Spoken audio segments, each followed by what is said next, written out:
Gertrude McFuzz by Dr. Seuss.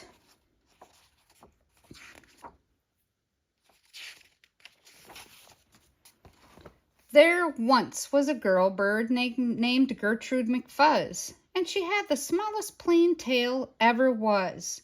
One droopy droop feather, that's all that she had.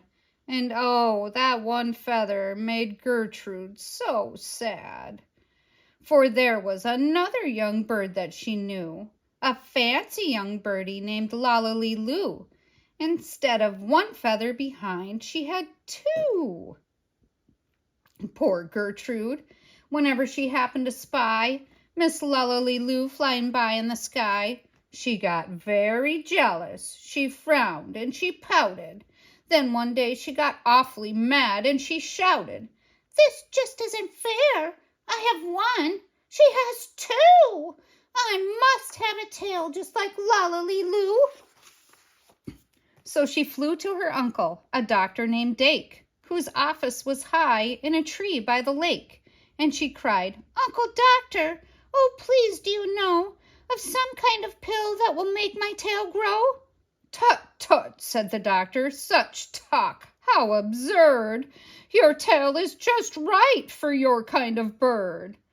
Then Gertrude had tantrums. She raised such a din that finally her uncle, the doctor, gave in, and he told her just where she could find such a pill, on a pillberry vine on top of the hill. "Oh, thank you," chirped Gertrude McFuzz, and she flew right straight to the hill where the pillberry grew.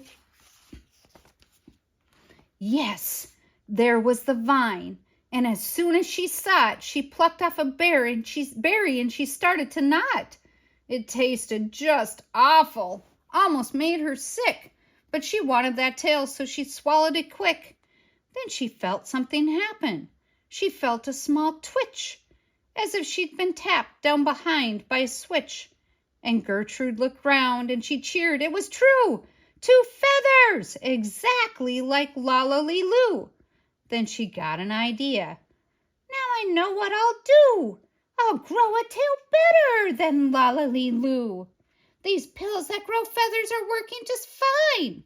So she nibbled another one off of the vine. She felt a new twitch, and then Gertrude yelled, "Whee! Miss Lala has only just 2. I have 3. When Lolly-Loo sees this beautiful stuff, she'll fall right down flat on her face, sure enough.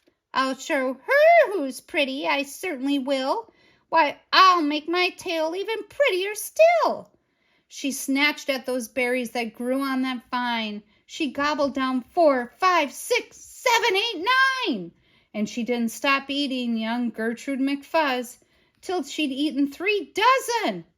That's all that there was.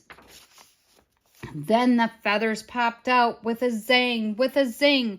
They blossomed like flowers that bloom in the spring. All fit for a queen. What a sight to behold! They sparkled like diamonds and gumdrops and gold, like silk, like spaghetti, like satin, like lace.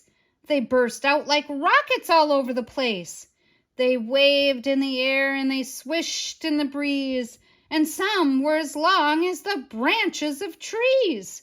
And still they kept growing. They popped and they popped till long about sundown, when finally they stopped. "And now," giggled Gertrude, "the next thing to do is to fly right straight on home and show Lolly-Loo. And when Lala sees these, why, her face will get red, and she'll let out a scream and she'll fall right down dead." Then she spread out her wings to take off from the ground, but with all of those feathers, she weighed 90 pounds. She yanked and she pulled and she let out a squawk, but that bird couldn't fly, couldn't run, couldn't walk. And all through that night she was stuck on that hill, and Gertrude McFuzz might be stuck up there still if her good Uncle Dake hadn't heard the girl yelp. He rushed to her rescue and brought along help. To lift Gertrude up almost broke all their beaks, and to fly her back home it took almost 2 weeks. And then it took almost another week more to pull out those feathers. My, Gertrude was sore. And finally, when all of the pulling was done, Gertrude behind her again had just one, that one little feather she had as a starter. But now that's enough, because now she is smarter. The end.